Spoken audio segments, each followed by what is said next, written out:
예수님에게는 어느 것 하나 상식을 뛰어넘지 않은 것이 없습니다. 모든 게 다 우리의 생각과 또 우리의 가치관과 우리의 경험 그 이상의 것들을 늘 사람들에게 보여주셨죠. 지극히 인간적이면서도 인간이 가지지 못한 것들도 있으니 이것은 예수님이 하나님의 아들이고 또 구주라고 하는 사실을 말해주는 그런 충분한 증거가 됩니다. 예수님에게서 나타나는 구주이심의 많은 증거 중에서 특히 이 부활이라고 하는 것은 오늘 우리에게 매우 중요한 의미를 가지고 있습니다. 유대 종교 지도자들은 예수님을 십자가에 죽게 하는 것으로 끝이 났다라고 생각했을 겁니다. 십자가에 매달므로 하나님 나라를 선포하는 입을 틀어막고 민족을 넘나드는 발걸음을 끊어내고 이상한 기적을 행하여 우매한 백성들을 현혹하지 않게 되었다라고 그들은 생각했을 겁니다. 유대를 어지럽게 하는 정신 이상자를 없애는 것으로 자기의 권위와 위세를 다시 세울 수 있게 되었다라고 그들은 확신했고 또 그렇게 좋아했습니다. 물론 예수님이 무덤에 묻힌 후 아무 일도 일어나지 않았습니다. 이는 예수님을 따랐던 사람들을 이제 해산시키는 데 충분한 동기가 되었을 겁니다. 그러나 그들의 생각이 얼마나 어리석었는지를 알게 되는 것은 단 사흘에 불과했습니다. 봉인된 무덤 문이 열리고 부활하신 예수님이 다시 세상으로 나오셨습니다. 그들은 예수님을 십자가에 죽게 했지만 부활의 영광으로 또 다른 시작이 되었고 예수님이 전하는 복음의 진리라는 걸 더욱 확증하는 결과를 낳게 했습니다. 성경에는 죽은 사람이 다시 살아나는 경우에 대해서 종종 기록을 하고 있지요. 예수님이 살려준 나인성 과부의 아들 이야기나 혹은 회당장 야이로의 딸이나 혹은 나사로나 혹은 왕의 신하의 아들이나 이렇게 죽은 자를 살렸던 경우들이 많이 기록하고 있습니다. 뿐만 아니라 바울이 살려준 한 청년의 이야기든지 혹은 베드로가 살려준 다비다라 부르고 또는 도르가라 불리는 한 여인의 이야기라든지 구약에는 엘리야가 죽은 사르밧 과부의 아들이라든지 수넴 여인의 아들을 살려준 이야기에 대해서도 기록하고 있습니다. 물론 이들이 다 죽음을 맛보았고 다시 살아나는 일이 있었지만 그들의 죽음이 다시 살아났다고 해서 그들의 살아남을 기념하지는 않습니다. 그들 모두는 개인의 죽음에 지나지 않고 질병과 죽음의 한계를 넘지 못한 죽음에 불과합니다. 그들이 다시 살아남은 하나님의 능력에 의해 그렇게 다시 살아난 것에 불과합니다. 하지만 그들은 또다시 죽음을 맞이할 겁니다. 그게 사람이죠. 예수님의 죽음과 부활은 개인이 아닌 인류를 위한 것입니다. 인간 한 개의 죽음이 아닌 대속의 죽음이었다는 거죠. 예수님이 하나님이시니 그 능력에 의해서 부활한 것입니다. 예수님의 부활은 세상 어떤 지식이나 과학으로 또 입증하거나 증명할 수 없는 그런 신비가 있습니다. 만일 예수님 부활이 인간의 어떤 방법으로 입증되었다고 한들 사람들은 예수님을 구주로 믿거나 하나님의 아들이라고 인정하지 않을 겁니다. 단지 역사 속에서 존재한 수많은 신비롭고 불가사의한 하나의 사건으로 취급할 거라는 겁니다. 어쩌면 하나님이 예수님의 부활을 풀 수 없는 수수께끼처럼 그렇게 남겨두신 이유가 이런 인간의 한계를 인정하고 알게 하기 위한 이유는 아니었을까? 그런 생각을 해보게 됩니다. 신비롭고 놀라운 예수님의 부활은 이를 믿는 그리스도인에게 주는 영적인 유익은 참으로 대단합니다. 바울은 해박한 지식과 영적인 깨달음을 통해서 가장 보통의 사람들, 복음을 듣는 모든 사람들에게 이 부활의 놀라운 진리가 담겨 있다라고 하는 사실을 고린도서 15장에 지박을 했습니다. 그래서 예수님의 부활의 그 의미를 오늘 우리에게 전하고자 했습니다. 예수님의 영적인 부활에 오늘 우리에게 주는 가장 큰 유익은 변화라고 하는 것이 있습니다. 썩고 사라질 것에 썩지 아니하고 영원한 것으로의 변화. 욕된 것이 영광스러운 것으로, 약한 것이 강한 것으로, 육의 몸이 신령한 몸으로 변화하는 것. 이것이 부활의 의미입니다. 죽음의 한계, 죄의 한계가 영원한 생명으로, 거룩함으로 변화하는 것. 이게 부활입니다. 예수님의 부활은, 예수님은 부활을 통해서 변화를 보여주셨고 우리에게도 이러한 변화를 약속했습니다. 이것을 오늘 본문 20절에 이렇게 이야기합니다. 그러나 이제 그리스도께서 죽은 자 가운데서 다시 살아나사 잠자는 자들의 첫 열매가 되셨다 했습니다. 부활이라고 하는 게 어떤 의미인지, 부활이 우리에게 주는 영적인 유익과 영적인 은혜는 무엇인지를 먼저 우리에게 보여주셨다는 겁니다. 너희들도 이런 부활의 영광을, 너희들도 이렇게 부활을, 너희들도 이런 부활의 은혜가 임할 거라고 하는 사실을 예수님이 먼저 부활을 통해서 보여주었다는 의미입니다. 예수님을 구주로 믿는 사람은 먼 미래에 일어날 부활의 영광만을 바라보고 사는 사람은 아닙니다.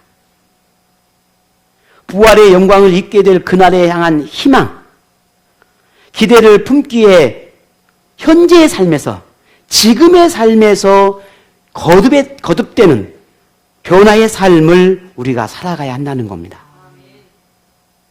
우리는 이러한 변화를 성장이다, 혹은 성숙이다, 혹은 성화의 과정이다 라고 말을 하는 겁니다. 그래서 예수님의 부활을 진심으로 믿을 때 변화는 자연스러운 모습으로 일어나는 것이, 또 자연스러운 모습으로 변화되어야 한다는 것이 바울의 교훈입니다. 예수님의 부활을 믿는 영적인 유익의 또 다른 중요한 점은 승리에 있다는 겁니다.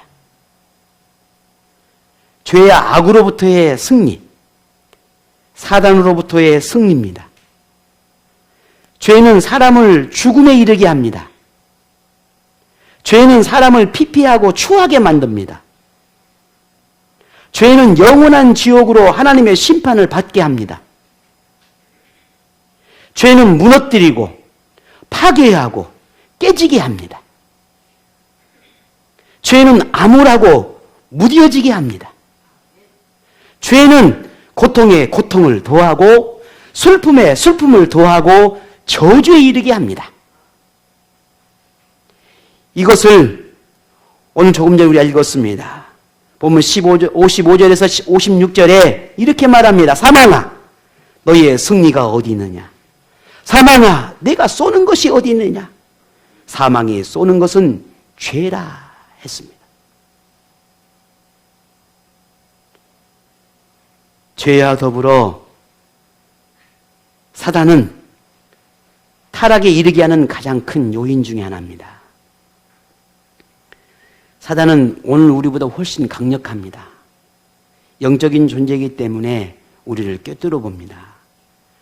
가장 부족하고 가장 여리고 우리를 쥐락펴락할 수 있는 것을 압니다. 그래서 우리를 농락하고 우리를 죄에 빠지게 하고 우리를 하나님과 멀어지게 하고 우리 스스로 잘난 척하게 하고 교만하게 하고 하나님이 필요 없는 것처럼 생각하게 하고 점점 더 그렇게 하나님과 멀어지게 합니다. 우리가 알 수 있든 혹은 알지 못하든 그렇게 교묘하고 우리가 느끼지 못할 정도로 숱한 술수를 통해서 오늘 우리가 하나님과 멀어져서 타락하게 만들게 하는 강력한 힘을 사단이 가지고 있습니다. 그래서 사단은 그렇게 속이고 배반하게 하고 헐뜯게 하고 비방하게 하는 모든 근원이 됩니다. 그런데 이 모든 근원을 무력화하는 이보다 더 강력한 힘이 있는데 그 힘이 예수님의 부활의 권능입니다. 이것을 바울은 오늘 54절에 이렇게 중간에 말합니다. 사망을 삼키고 이기리라. 오늘 예수님의 부활을 통해서 사단의 권세가, 죄의 권능이 사라지고 무너지고 결국 예수님이 그 모든 걸 삼켜버릴 거라는 겁니다. 그래서 바울은 부활하신 예수님을 향해서 이렇게 고백합니다. 오늘 57절을 우리 함께 읽겠습니다. 57절입니다. 같이 읽습니다. 시작.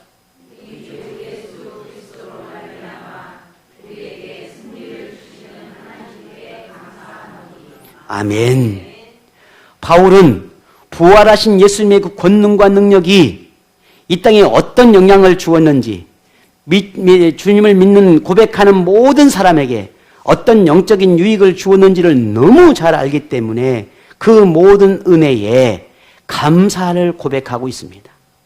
그런데 그냥 감사를 고백하는 것이 아니라 승리하게 하신 것에 감사하고 있다는 겁니다. 오늘 우리가 믿음으로 살아가는 삶에 승리가 있고 예수님이 모든 이 땅의 죄와 악과 사단의 권세를 무너뜨리는 고 승리하신 것에 대해 감사를 고백하고 있다는 겁니다. 예수님의 부활을 믿는 신앙은 단순히 그냥 기독교 교리 중에 하나를 믿는 것을 의미하는 것이 아닙니다. 그냥 수많은 진리라고 말하는 것 중에 수많은 교리라고 말하는 것 중에 그냥 그걸 가르치고 배우는 것 중에 하나가 아니라는 말입니다. 부활을 믿는다는 것은 새로움의 의미입니다. 사람이 새롭고 삶이 새롭고 인생이 새로움을 말합니다. 예수님이 완전한 새로운 분으로 다시 살아나셨듯이 우리도 예수님을 믿고 다시 새롭게 태어난 존재가 되었다는 말입니다. 그렇다고 오늘 우리가 완전한 영적인 존재가 되었다거나 인간이 아닌 다른 존재가 되었다라고 하는 그런 의미는 아닙니다. 인생을 바라보는 새로운 가치관을 가지게 되었고 삶의 방식이 달라졌고 세상을 살아내는 이유, 내가 살아가는 삶의 이유가 바뀌었다는 의미입니다. 그러니 오늘 저와 여러분은 지금 그렇게 새롭게 바뀌어지고 내가 더 바뀌어야 할 것들과 내가 더 변화되어야 할 것들을 바라보며 나가고 있는 것입니다.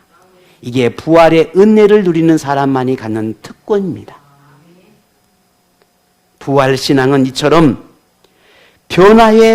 변화를 거듭해가는 힘이 있습니다. 그래서 주님을 만나고 주님의 은혜에 묻혀 살아가는 사람은 매일매일 자신을 변화해 갑니다.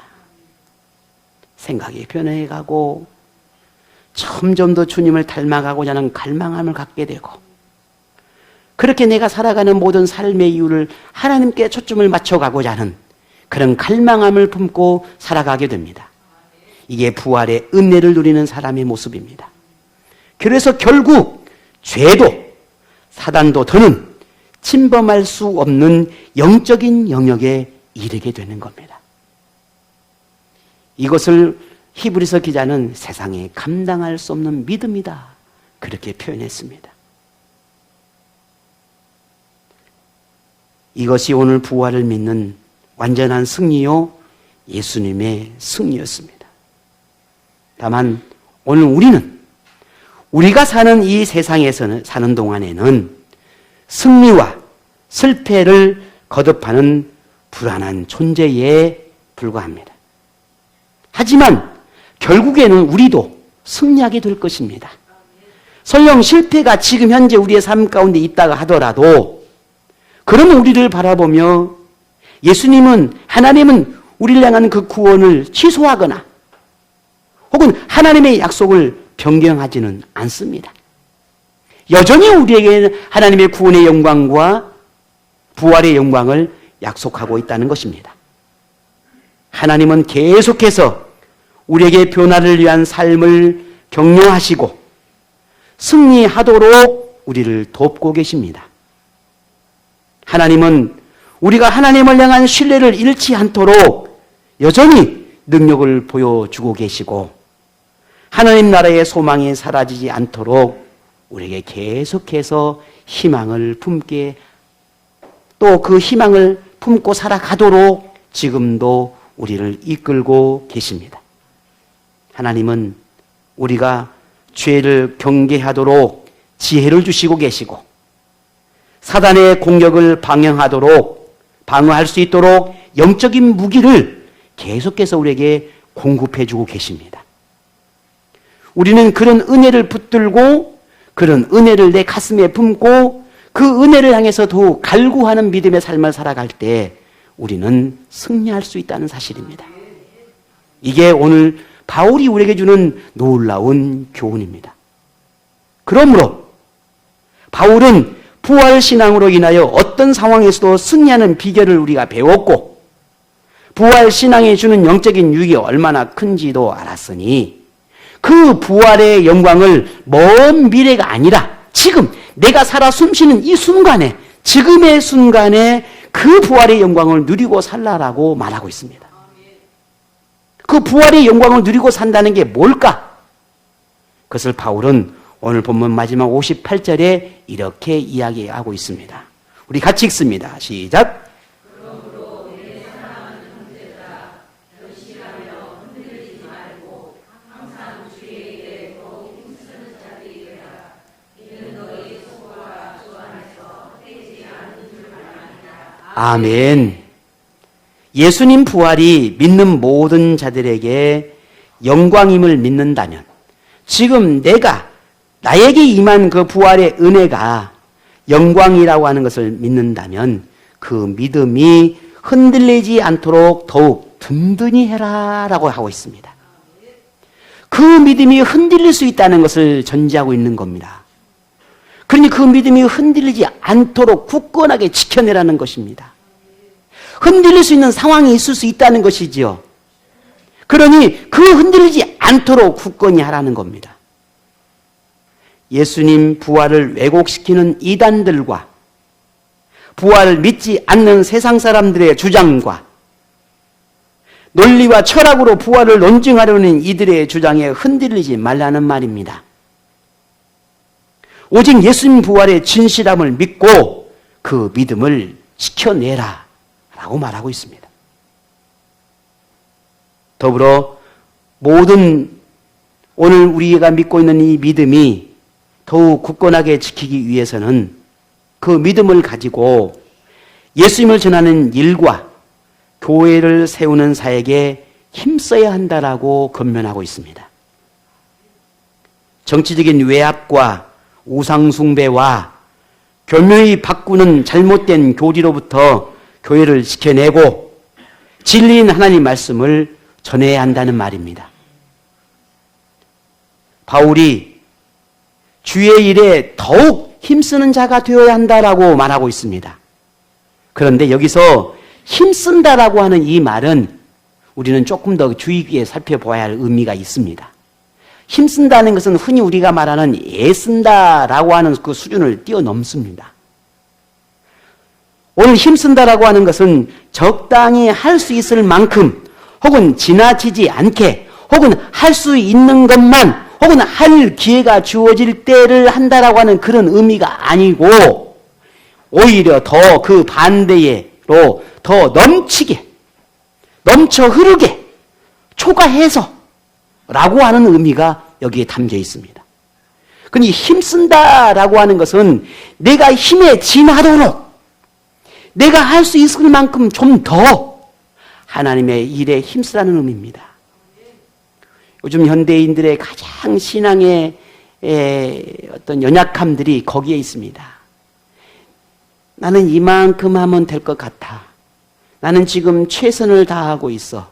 내가 할 수 있을 정도는 내가 다 하고 있어. 내가 지금 이 정도 하는 건 내가 할 수 있는 모든 걸 할 수 있는 거야.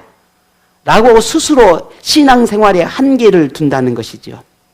그리고 나는 여기까지, 나는 이만큼만, 그리고 이 정도. 이게 오늘 우리 현대의 그리스도인들의 가장 큰 죄악 중에 하나입니다. 왜냐하면 오늘 바울은 말합니다. 힘쓰라고 말하고 있어요. 힘쓰다라고 하는 것은 내가 할 수 있는 것은 여기까지지만 조금 더 진하게 하는 겁니다. 이게 힘써 하는 거예요.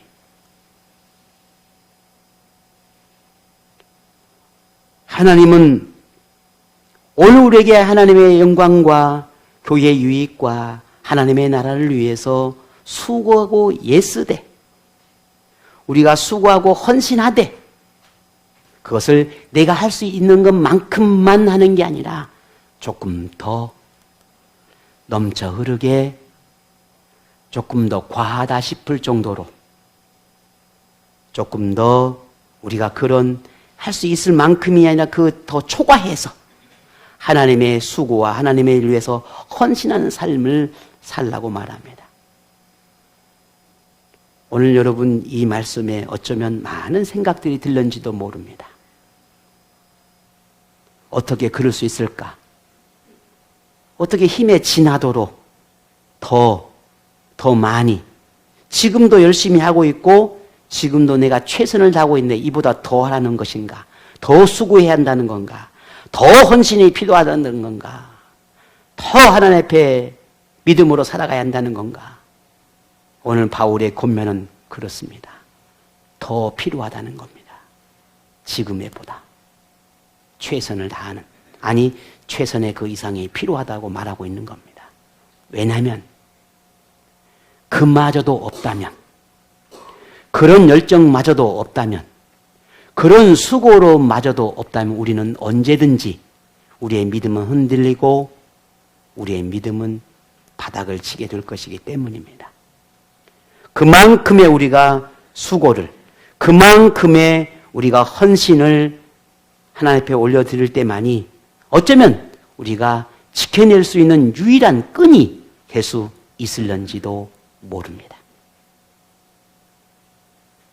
그런데 하나님은 그런 수고와 헌신을 기억해 준다고 말씀하고 있습니다.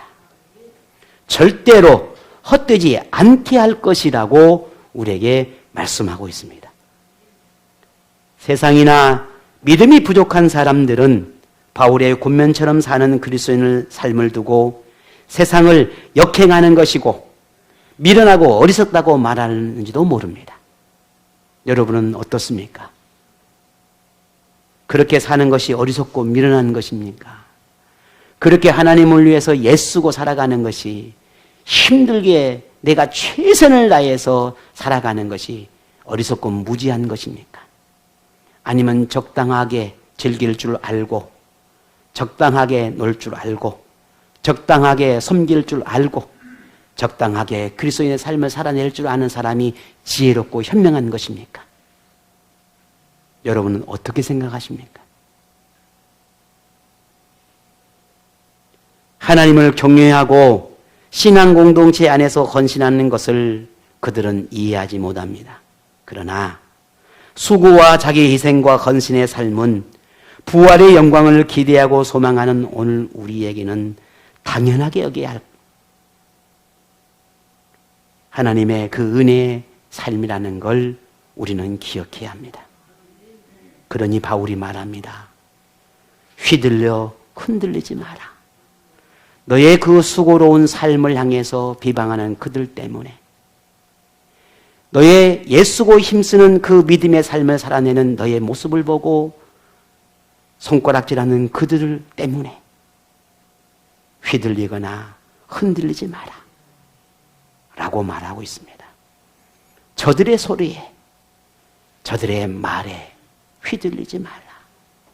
내가 원하고 내가 바라는 것은 너 힘써 주의 일에 수고와 헌신을 아끼지 않는 것이라 말합니다. 그리고 너의 그 수고와 너의 그 헌신과 너의 그 마음을 내가 기억하겠다 라고 말합니다. 바울의 이 같은 증언을 통해 우리가 왜 예수님을 믿고 전하는 삶을 살아야 하는지, 왜 그것을 가치 있다고 말하는지 분명해졌습니다. 왜 믿음의 공동체를 섬기고 기꺼이 수고하기를 마다하지 않고 희생을 각오하는지 그 이유가 확실해졌습니다. 여러분이 교회를 섬기는 이유, 믿음의 봉사를 하는 이유, 주시는 은혜를 따라 여러분이 하나님의 은혜에 감사의 고백인 줄 압니다. 누구를 위한 것도 그 무엇을 위한 것도 아닌 하나님이 여러분에게 주신 그 은혜 때문인 줄로 압니다. 그 어떤 것도 그 무엇도 오직 우리는 그 은혜로, 오직 그 은혜로 나가는 우리의 삶입니다. 예수님의 부활은 어느 한 사람이 다시 살아난 것이 아니라 부활의 영광을 통해 예수님이 구주이심을 확증했기 때문입니다. 그래서 우리는 내가 왜 이 믿음의 삶을 살아내야 하는지 거기에서 그 이유를 찾게 되는 겁니다. 예수님이 세상의 유일한 희망이요, 죄의 문은 닫고 하늘 문을 열어주신 분이고 하늘 영광으로 나아가는 다리가 되어주셨기 때문에 우리는 그분을 따르고 있는 것입니다. 우리가 이를 믿기 때문에 기꺼이 예수님 안에서 사는 것이고 이러한 삶을 앞으로도 우리는 바꿀 생각이 없습니다. 예수님이 십자가의 죽음과 부활을 통해 주신 선물은 어디에서도 어떤 사람도 줄 수 없는 것입니다. 오직 예수님만이 죄의 권세로부터 승리를, 거룩한 하나님 나라의 백성으로서의 변화와 영원한 하나님 나라에 들어갈 새 생명을 주셨습니다. 우리가 무엇을 얼마나 어떻게 한들 그 같은 선물을 주신 은혜에 그 무엇으로도 그 어떤 것으로 갚을 수 있겠습니까? 갚을 수 없습니다. 우리가 어떤 수고도 어떤 희생이나 헌신으로도 예수님의 부활로 얻게 된 은혜와 복에 미치지 못한다라고 하는 것을 우리는 잊지 않아야 합니다. 그러니 더욱 우리에게 필요한 것은 힘써 주의 일에 더욱 힘써야 한다는 겁니다. 그러므로 우리를 위해 죽음을 이기고 부활하신 예수님의 영광이 헛되지 않도록 죄와 악을 대적하여 승리하도록 도우실 예수님을 믿고 우리가 믿음으로 힘써 싸우시기를 바랍니다. 실패를 두려워하지 말며 넘어짐에 슬퍼하기보다 용기를 가지십시오. 무덤을 열고 나온 예수님처럼 우리 인생에 조금이라도 어둠에 있다면 그 어둠을 뚫고 빛으로 나아가시기를 바랍니다. 삶의 의미와 가치를 세상이 아닌 하나님과 하나님을 위한 사역에서 찾는 여러분의 삶이 되시기를 바랍니다. 하나님은 그런 여러분을 기억할 것이고 예수님에게 허락한 부활의 영광을 여러분에게도 허락할 것입니다. 날마다 그날의 영광을 바라보며 영으로 오신 부활하신 예수님과 함께 즐거운 동행을 하며 하늘 영광을 가슴에 품고 매일 부으시는 새로운 은혜로 평강의 삶을 살아가시기를 주의 이름으로 축복합니다. 오늘 옆에 분에게 이렇게 인사하겠습니다. 부활의 영광 속에 삽시다. 네, 오늘 여러분 승리하시기를 바랍니다. 옆에 분에게 우리 승리합시다. 네, 우리의 말씀 기억하면서 함께 찬양 하나 앞에 올려드리도록 하겠습니다. 오늘 한 주간도 십자가의 은혜, 부활의 은혜 여러분 가슴에 품고 기쁘고 즐거운 믿음의 삶을 한 주간 내내 그렇게 살아가시기를 축복합니다.